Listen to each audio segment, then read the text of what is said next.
Terima kasih Pak Ketua, pimpinan Komisi 3 yang saya hormati, Bapak Ibu anggota Komisi 3 yang saya banggakan, yang saya hormati Wakil Ketua MPR, ya, ada adinda saya tadi, dan juga saya hormati, banggakan Wakil Ketua Komisi 7 DPR, ya, Wakil Ketua. Ya.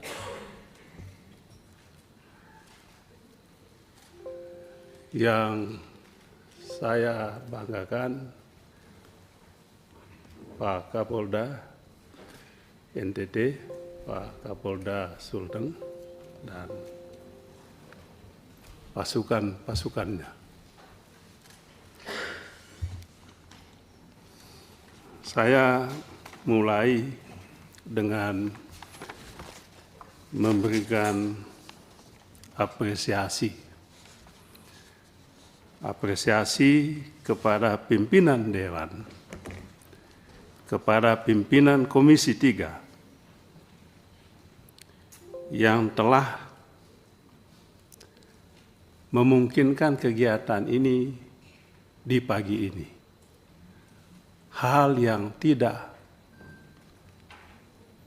pernah dilakukan sebelumnya oleh pimpinan Dewan sejak reformasi.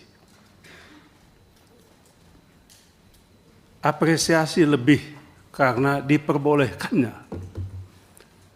pimpinan DPD, pimpinan majelis yang sangat kita banggakan, hormati, anggota DPR juga, untuk duduk menjadi pendamping masyarakat yang diwakili untuk menyampaikan pengaduan kepada lembaga Dewan yang saya hormati. Mudah-mudahan ini awal baru yang akan kita kembangkan terus ke depannya. Dan mohon dicatat, sayalah nanti yang akan pertama kali juga mengajukan permohonan setelah ini. Jadi pelapor. Untuk melaporkan dan mendampingi saya punya konstituen yang ingin menyampaikan masalahnya. Yang kedua, pimpinan yang saya banggakan. Kasus TPPO NTT bukanlah kasus yang baru terjadi kali ini. NTT dikenal sebagai provinsi yang menjadi surga untuk TPPO ini. Sekian ratus yang meninggal dunia. Dan kalau saya ingat Rudi Soik, saya ingat TPPO ini. Itulah sebabnya saya membantu penuh saudara Rudi Soik ini untuk menyampaikan apa yang menjadi permasalahan utama di daerah NTT ini. Jadi Rudi Soik adalah simbol bagi masyarakat NTT, sebuah provinsi yang dikenal paling miskin, terkebelakang, bahkan pernah dituding sebagai provinsi yang paling miskin.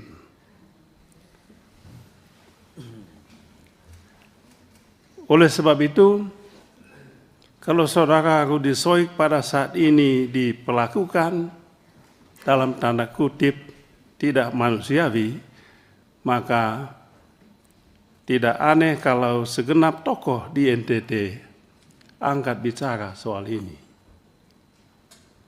Apa betul saudara Rudi Soik melakukan hal-hal yang dituduhkan kepadanya?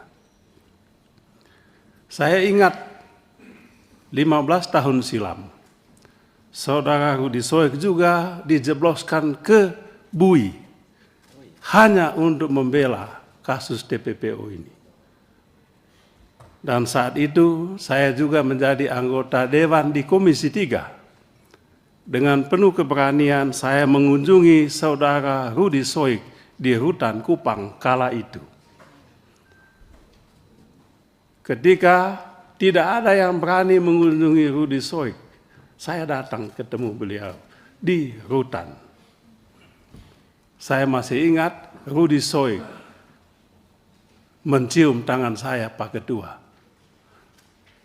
Saya bilang, mengapa kau cium tangan saya? Kaulah Tuhan bagi saya, kata dia. Karena pada saat ini, dikala saya susah, Bapak datang ketemu saya. Itulah awal saya kenal Rudy Soik ini. Dan saya sampaikan, lanjutkanlah perjuanganmu. Bongkar ini pelaku-pelaku TPPO di NTT. Dan menurut Rudy Soik pada saat itu, TPPO di NTT ini tidak mungkin tumbuh kalau tidak ada backing-backingnya. Dan backingnya itu ada di mana? Backingnya ada di aparat penegak hukum. Itu katanya Rudy Soik pada saat ini. Ketiga, masalah pemecatan terhadap saudara Rudy Soik. Hanya karena ada kesalahan dalam penanganan kasus BBM yang diduga melibatkan pengusaha hitam setempat dan ditengarai bekerja sama dengan pejabat di lingkungan Polda yang kemudian dia dihadapkan pada sidang kode etik. Saya sampai saat ini tidak masuk di akal. Belum masuk di akal saya, Pak Kapolda. Saking tidak masuk akalnya saya menduga-duga ada apa sebetulnya ini? Ada apa sebetulnya ini? Kok kalaupun ada kesalahan yang dilakukan saudara Rudy Soik di situ, apakah setimpal hukuman yang dijatuhkan kepadanya? Oleh sebab itu Pak Kapolda, saya melacak-lacak ini. Ini kayaknya ada sesuatu di balik ini.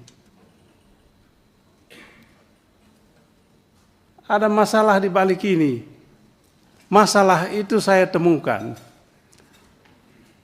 Apa yang saya temukan? Yang saya temukan adalah orang yang dulu memasukkan Rudy Soik ke Bui, kasus TPPO ini ada di Polda NTT ini. Saya duga ini adalah balas dendam. Sayang, Pak Kapolda, saya kenal Pak Kapolda ini. Orang yang sangat bijak. Baru datang ke NTT juga. Mungkin tidak kenal situasi di NTT ini. Saya duga Pak Kapolda ini dikerjain oleh anak buahnya. Hanya untuk menghukum saudara Rudy Soik. Mengapa? Tidak masuk akal ini Pak Kapolda. Pemaparan soal kasus BBM ini. Kok sampai dia dipecat begitu? Yang benar aja lah. Masa nggak ada lagi yang lebih bijak lagi. Oleh sebab itu, pimpinan, saya sebetulnya sangat sayang pimpinan tertinggi institusi Polda di provinsi sampai dipanggil ke pusat begini. Hanya untuk mempertanggungjawabkan sebuah kekeliruan yang saya lihat tidak masuk di akal. Kecuali kalau Pak Kapolda mau membela anak buah, Bapak punya anak buah.